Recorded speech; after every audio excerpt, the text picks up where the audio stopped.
आज अपन chapter start करेंगे बहुपद, सेकंड चैप्टर अपना, ठीक है। फर्स्ट वाला तो हो गया। बहुपद क्या होता है, पॉलिनोमियल क्या होता है।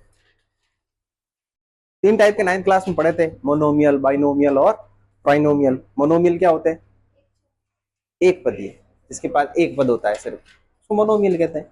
मोनोमियल मतलब एक पदीय, बाइनोमियल मतलब बाइनोमियल द्विपदीय, जिसके पास बाई बाई मतलब दो, द्विपदीय। ट्राइनोमियल मतलब तीन पदीय।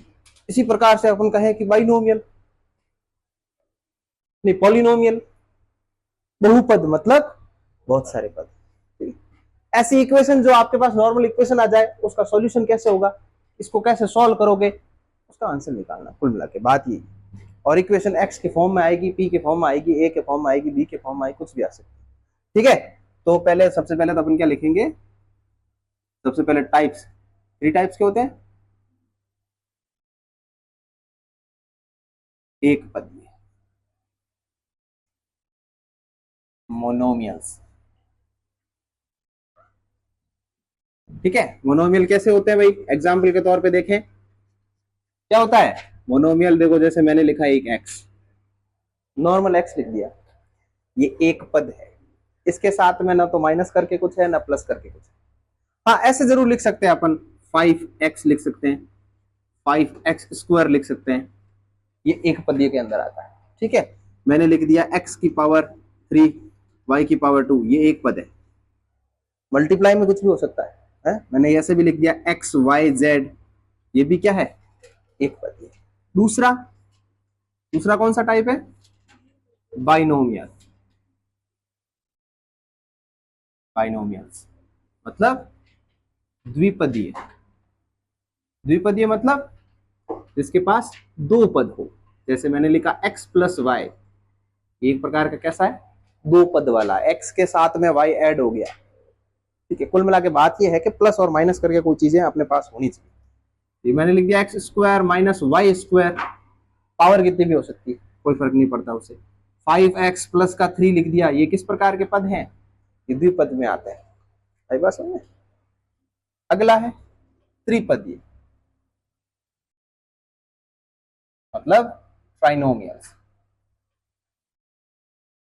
ट्राइनोमियल्स किस टाइप से आते हैं, जैसे मैंने क्वाड्रेटिक इक्वेशन लिख दी, है ना, जैसे मैंने लिखा ax² + bx + c = 0, ये कितने हैं, 1 2 और 3, तीन पद हो गए, है ना। इसी प्रकार से मैंने कह दिया भाई x² + y² + z², ये क्या आ गया, तीन पद हो गया। जैसे 5x + 2x + 6x², ये इस प्रकार के कैसे पद होते हैं, त्रिपदीय होते हैं। तीन पद मतलब जिसके पास, त्रिपदीय मतलब जिसके पास तीन पद होते हैं, द्विपदीय मतलब जिसके पास दो पद होते हैं, मोनोमियल जिसके पास एक पद होता है।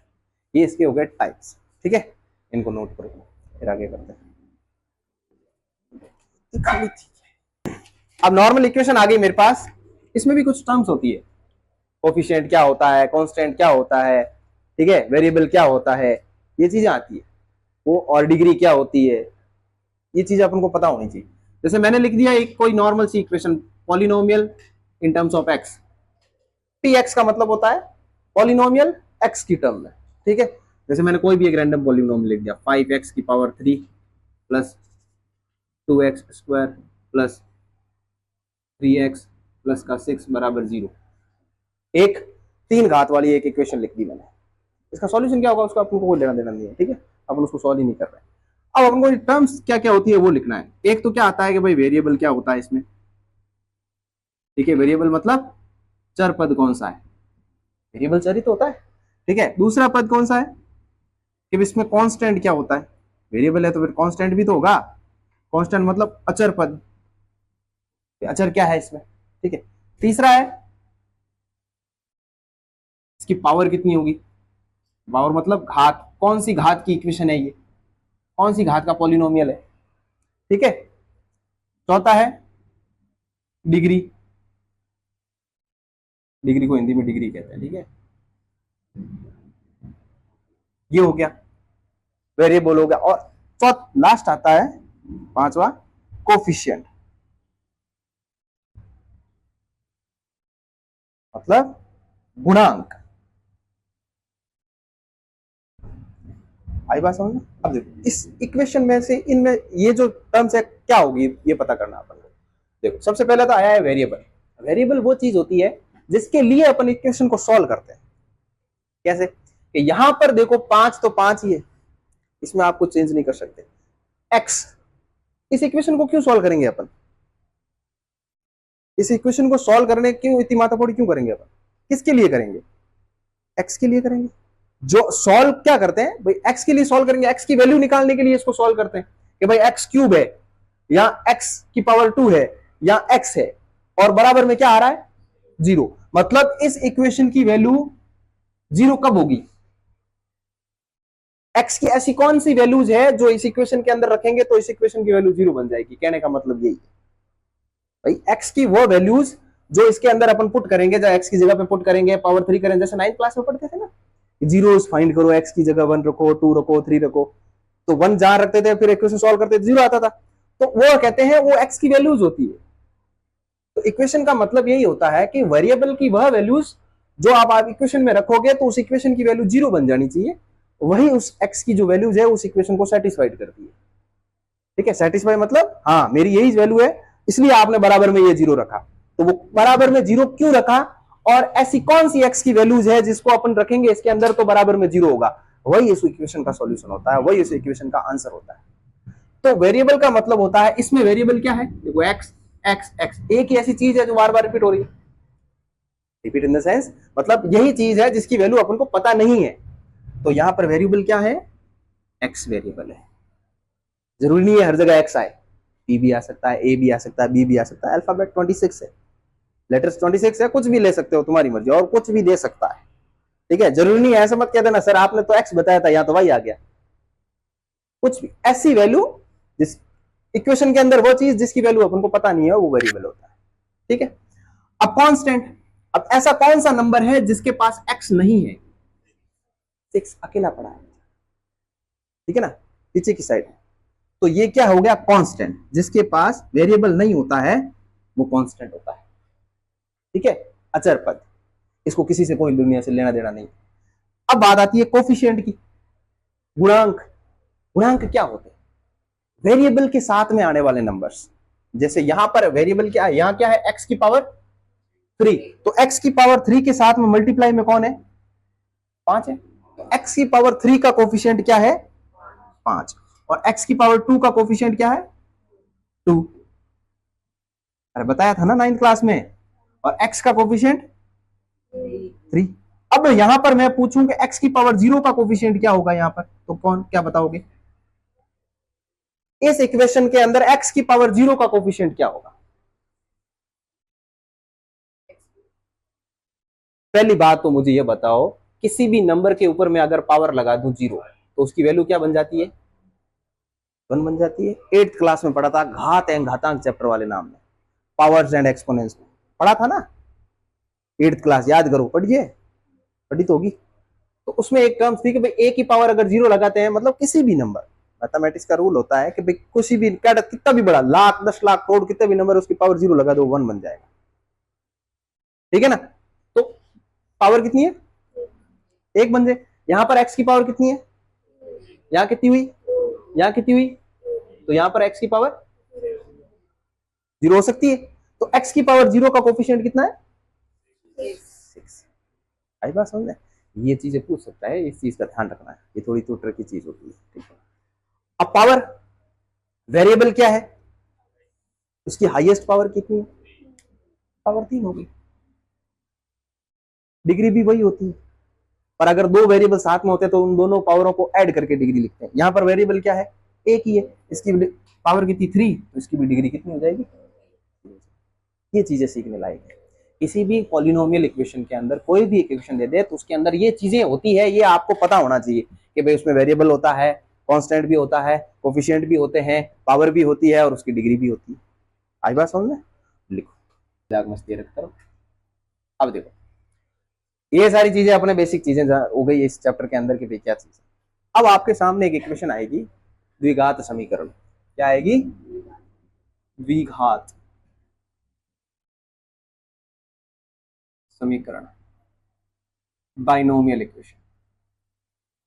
क्वाड्रेटिक इक्वेशन कहते हैं, क्वाड्रेटिक इक्वेशन। चौथे चैप्टर में और भी डिटेल से बताया गया है, लेकिन अपन इसके बारे में।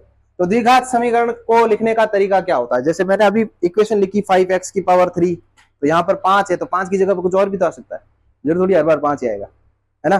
तो द्विघात मतलब दो घात वाली समीकरण होनी चाहिए, तो मतलब आगे एक्स स्क्वायर के साथ में ए कुछ भी हो सकता है, ठीक है, प्लस एक्स के साथ में कुछ भी हो सकता है, ये भी, और प्लस में सी कांस्टेंट तो होता ही है। तो ये एक स्टैंडर्ड फॉर्म है किसकी? द्विघात समीकरण की। कैसी? द्विघात समीकरण की एक स्टैंडर्ड फॉर्म है, A X square plus B X plus C बराबर 0। तो इसको लिखना है, तो प्रश्न कैसे आ जाएगा कि इसको हिंदी में कहते हैं मानक रूप, स्टैंडर्ड फॉर्म। कैसी फॉर्म?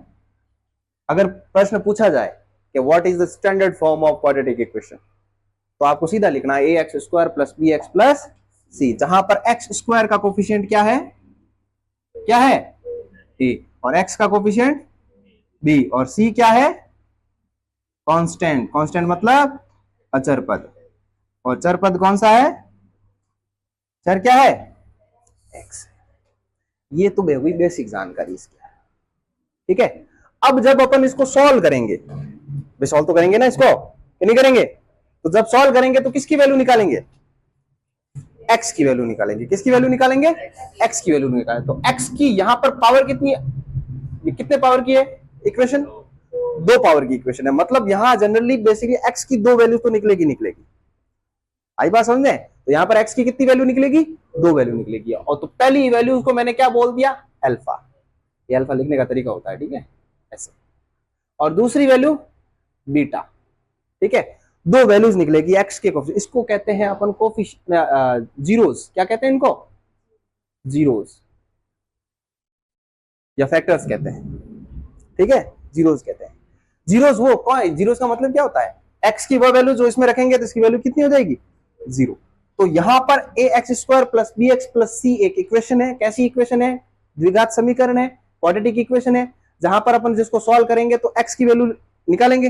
अब एक्स की वैल्यू निकलेगी 2, ठीक है। तो उन दोनों को मैंने मान लिया, एक को अल्फा और दूसरे को बीटा।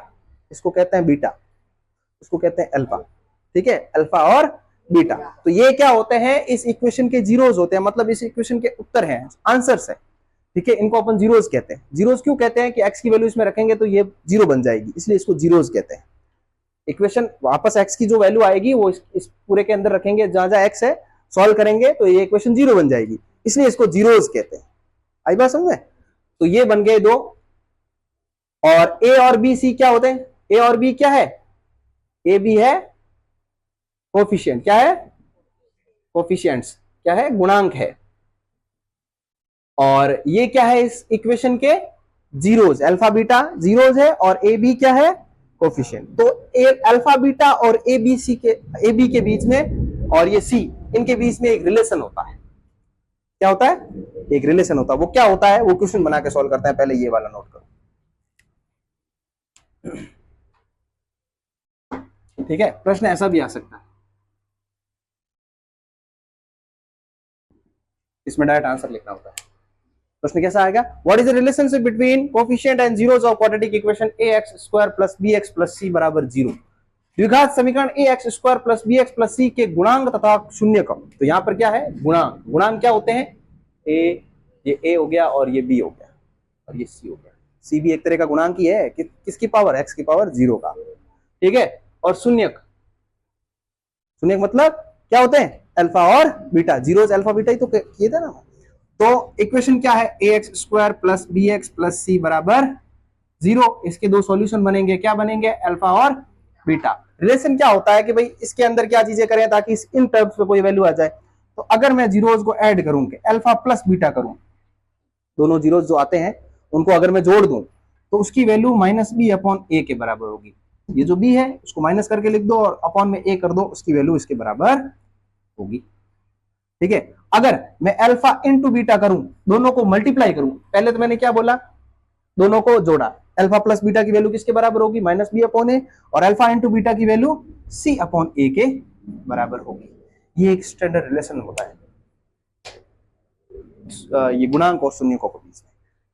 किसके बीच में? कोफिशिएंट एंड जीरोस के बीच में एक रिलेशन होता है। कोई भी क्वाड्रेटिक इक्वेशन ले लो, उसके जीरोस आते हैं ना, उन दोनों को जोड़ोगे तो माइनस बी अपॉन ए के बराबर आएगा, उन दोनों को गुणा करोगे तो सी अपॉन ए के बराबर आ गया। अगर प्रश्न ऐसा आता है तो उसका सॉल्यूशन ये लिखना है आपको, इस चीज का मेन ध्यान रखना। क्या हुआ? ये माइनस फॉर्मूले में आता है, ये एक स्टैंडर्ड सॉल्यूशन, ये कोई इक्वेशन है, ठीक है। इसको सॉल्व करना है, इसमें अल्फा और बीटा निकालना है, फिर उन दोनों के बीच में जो कोफिशिएंट है उनके बीच में रिलेशन सही होता है कि नहीं होता है, अपन को सॉल्व करना है। तो सबसे पहले तो अपने पास इक्वेशन है x square plus 7x plus 10 बराबर 0। तो यहां पर a की वैल्यू क्या है भाई? अब बोलोगे सर एक्स स्क्वायर के पास में तो कुछ है ही नहीं, तो जीरो मत कर देना, ठीक है। कुछ नहीं होता तो ऐसे मत कर देना कि जीरो है सर। जब कुछ नहीं होता है तो उसकी वैल्यू 1 मान लो। क्या मान लो? 1 मान लो। और b की वैल्यू कितनी हो गई भाई? x के साथ में क्या है वो है तो, और c तो पड़ा है साइड में। अब इसको अपन क्या करेंगे? सॉल्व करेंगे। सॉल्व कैसे करते हैं पता है, ये क्वाड्रेटिक इक्वेशन है, बीच वाले पद को तोड़ना होता है। ऐसे नंबर जो जोड़ने घटाने पर 7 और मल्टीप्लाई करने पर 10, ऐसे कौन से दो नंबर होंगे? 5 और 2, तो ये हो गया x square 5x plus 2x। 5 और 2 कितने होते हैं? 7, और 5 इंटू 2 10 भी होता है, बराबर 0। तो यहां से क्या करें? 4 टर्म हो गए, तो यहां से x कॉमन ले लिया, तो ये x प्लस का 5, और यहां से क्या कॉमन ले लिया? 2, x प्लस का 5, ठीक है। तो ये बन गया x प्लस का 2, और एक बन गया x प्लस का 5। यहां से अपन क्या करेंगे? 9th क्लास में तो यहां तक करके छोड़ देते, सॉल्व इतने तक करते। अब यहां पर अपन आगे और करेंगे, तो x प्लस 2 आया ना, इसको 0 के बराबर रखो, और एक x प्लस 5 आया, इसको भी 0 के बराबर रखो। यहां से 2 उधर ट्रांसफर होगा तो x की वैल्यू कितनी बन जाएगी? माइनस का 2, और यहां से 5 उधर ट्रांसफर होगा तो x की वैल्यू कितनी बन जाएगी? तो इसको अपन मानेंगे अल्फा, और इसको मानेंगे, जरूरी नहीं है इसको भी अल्फा मान सकते हो, इसको अल्फा इसको बीटा मान सकते हो, ठीक है। पर किसी न किसी को माना, इसको अल्फा मान लिया, इसको बीटा मान लिया, तुम इसको अल्फा मान लिया, इसको बीटा मान लिया, उससे कोई फर्क नहीं पड़ता, ठीक है। अब यहां पर अपन को क्या करना है? वेरीफाई करना है। क्या करना है? वेरीफाई करना है, सत्यता की जांच करनी है, ठीक है। जांच कैसे? कि अल्फा प्लस बीटा जो होता है वो माइनस बी अपॉन ए के बराबर आ रहा है कि नहीं आ रहा, ये अपन को पता करना है। तो अपन कैसे करेंगे भाई? अल्फा की वैल्यू क्या आई है अपने पास? माइनस का 2 और प्लस, और बीटा की वैल्यू कितनी आई अपने पास? माइनस का 7, ठीक है। और बी कितना है अपने पास यहाँ पर? 7। कितना है? अरे बी 7 ही तो है, और ये फॉर्मूले के अंदर माइनस है, तो ये वाला माइनस तो रहेगा ही रहेगा, और साथ ये हो गया। और ए की वैल्यू कितनी है? 1, तो इसके नीचे 1 रख दिया। -2, अच्छा साथ में बीटा की वैल्यू 5 है, सॉरी, ठीक है। तो ये कितना हो गया? माइनस का 2 और प्लस माइनस ये माइनस का 5 और ये -7। -2 -5 कितने होते हैं? प्लस तो होते हैं, लेकिन साइन तो माइनस का ही रहेगा ना। -7 इज इक्वल टू माइनस का 7, तो -7 -7 दोनों बराबर आ रहे हैं, आ रहे कि नहीं आ रहे? तो उसका मतलब एक चीज तो वेरीफाई हो गई। दूसरी कि अल्फा इंटू बीटा करते हैं तो वो सी की वैल्यू के सी अपॉन ए के बराबर आता है कि नहीं आता? तो अल्फा की वैल्यू कितनी है? -2, बीटा की वैल्यू कितनी है? -5, सी कितना है? 10, और 1 ए कितना है? तो -2 multiply by -5, minus minus plus, तो कितना हो गए? 10। अब यहाँ क्यों नहीं हुआ कि सर माइनस माइनस यहाँ प्लस करके आपने प्लस का 7 क्यों नहीं लिखा? यहाँ ऐड कर रहे हैं, जब चीजें ऐड होती है तो चीजें माइनस ऐड तो हो जाती है, लेकिन साइन माइनस का रहता है। यहाँ मल्टीप्लाई हो रही है, तो अपन जनरली कहते हैं ना कि प्लस प्लस जो होता है प्लस होता है, माइनस प्लस जो होता है वो माइनस होता है, और प्लस माइनस माइनस होता है, और माइनस माइनस, तो ये मल्टीप्लाई हो रहे हैं सब आपस में, ये चीजें मल्टीप्लाई में सेट होती है। यहाँ ऐड कर रहे हैं अपन, तो साइन माइनस का रहेगा। यहाँ अपन दोनों को क्या कर रहे हैं? मल्टीप्लाई कर रहे हैं, इसलिए माइनस माइनस क्या हो गया? प्लस हो गया, तो ये हो गया 10। वेरीफाई हो रही है, सब चीजें सही है, तो इसका मतलब ये फाइनल आंसर हो गया। ऐसे प्रश्न को सॉल्व करना है। आई बात समझ में?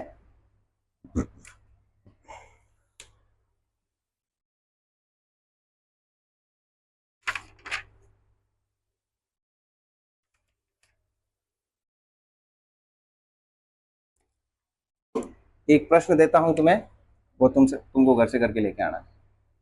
कौन सा? देखो,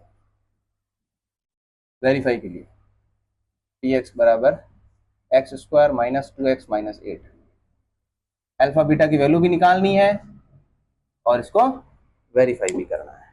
आई बात समझ में? X square minus 2x minus 8 बराबर 0। अब वो कैसे करोगे वो तुम जानो। ओके, आज के लिए इतना ही।